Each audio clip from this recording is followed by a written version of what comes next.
Tindakan tragis terlihat di salah satu reruntuhan bangunan yang terkena serangan rudal Amerika Serikat Zionis Israel di kota Teheran. Kelompok Bulan Sabit Merah Iran yang tengah melakukan penyelamatan dan pencarian terhadap korban yang selamat menemukan boneka di antara reruntuhan yang merupakan milik seorang anak-anak yang menjadi korban serangan udara. Sejumlah bangunan yang runtuh mayoritas merupakan kompleks perumahan sipil. Menurut angka terbaru, hingga pekan ketiga perang, pihak Iran melaporkan 1.450 orang tewas termasuk anak-anak. Tim Bulan Sabit Merah Iran melaporkan berhasil menyelamatkan setidaknya 1 orang hidup-hidup dari reruntuhan. یه قسمتی از تهران مورد اصابت واقع شده. دوباره این کوچه کاملا مسکونی هست و عزیزانی که گیر افتاده بودند دارند توسط عوامل امدادی خارج میشن. جستجو ادامه داره. امیدواریم که شهیدی نداشته باشیم. Amerika Serikat dan Zionis Israel melancarkan serangan terhadap Iran pada 28 Februari. Teheran membalas dengan serangan terhadap Israel dan aset Amerika di wilayah Timur Tengah. Konflik pun segera meluas hingga Israel dan Hizbullah saling melancarkan serangan di perbatasan dengan Lebanon.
Pelayat berkumpul di rumah keluarga korban kekejaman Zionis Israel.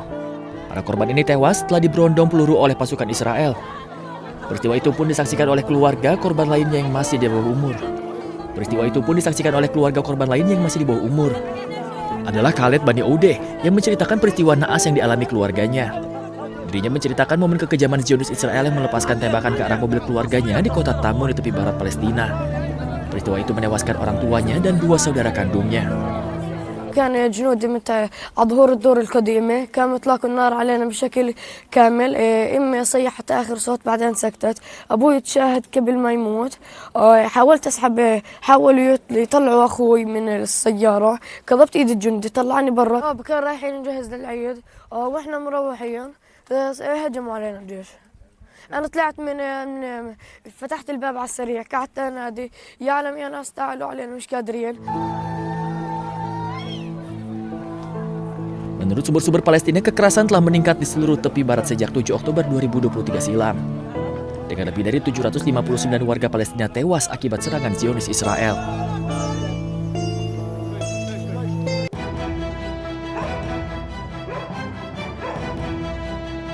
Tidak efektifnya Iron Dome dalam menahan gempuran rudal-rudal Iran membuat warga Tel Aviv berlarian ke tempat pelindungan bom yang kebanyakan berada di basement bangunan.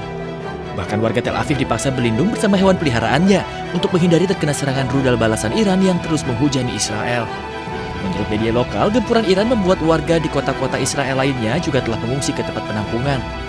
Hal ini terjadi setelah Iran melakukan serangan balasan atas serangan yang dilakukan Zionis Israel bersama Amerika Serikat yang menewaskan pemimpin tertinggi Iran, Ali Khamenei.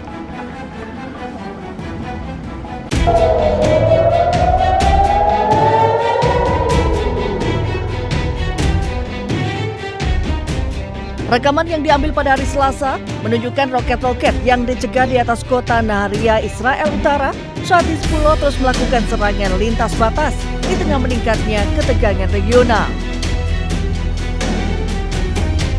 Video tersebut menangkap 2 garis putih yang melintas di langit sebelum rudal pencegat dari sistem pertahanan udara menghantam roket yang datang menghasilkan semburan asap di udara.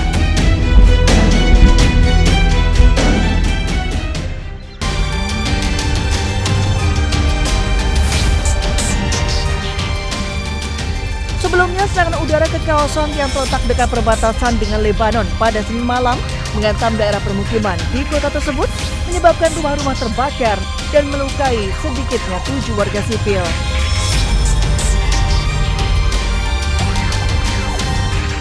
Hizbullah mengatakan serangan itu dilakukan sebagai balasan atas pembunuhan pemimpin tertinggi Iran Ali Khamenei pada 28 Februari lalu.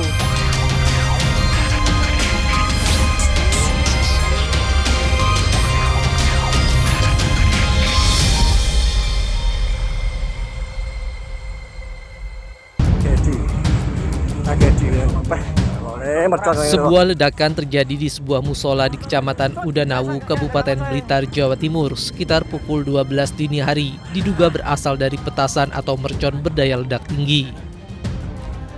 Akibat ledakan itu, bagian atap dan sejumlah dinding musola mengalami kerusakan cukup parah.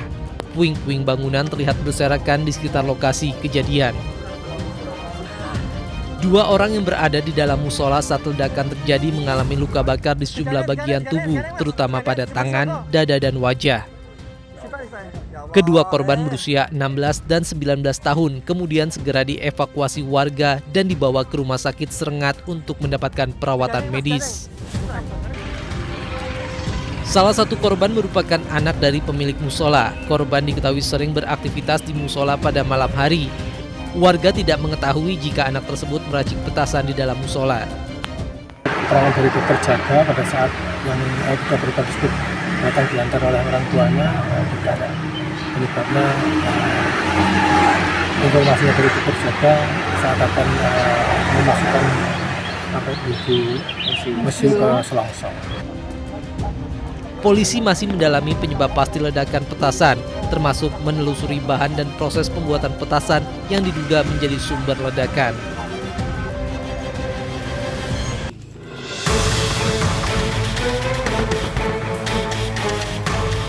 Tim Satreskrim Polresta Magelang meringkus remaja 16 tahun warga Kecamatan Borobudur atas dugaan pengedaran uang palsu.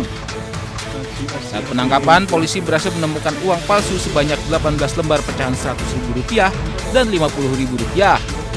Pelaku kerap beraksi di pasar tradisional, targetkan pedagang yang tidak memiliki alat pemeriksa keaslian uang dan dilakukan secara acak.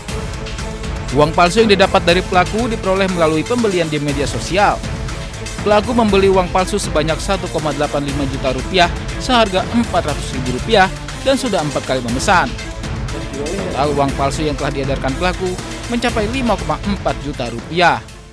Ketika kami amankan yang bersangkutan, didapati ada 18 lembar pecahan uang palsu, pecahan Rp100.000 dan 1 lembar pecahan Rp50.000 uang palsu. Setelah kami interogasi, kami bawa ke kantor. Yang bersangkutan memang menerangkan membeli uang palsu tersebut melalui media online, kemudian menerima melalui jasa pengiriman dengan membayar uang Rp400.000. Setiap pembelian itu dapat Rp1.850.000 uang palsu.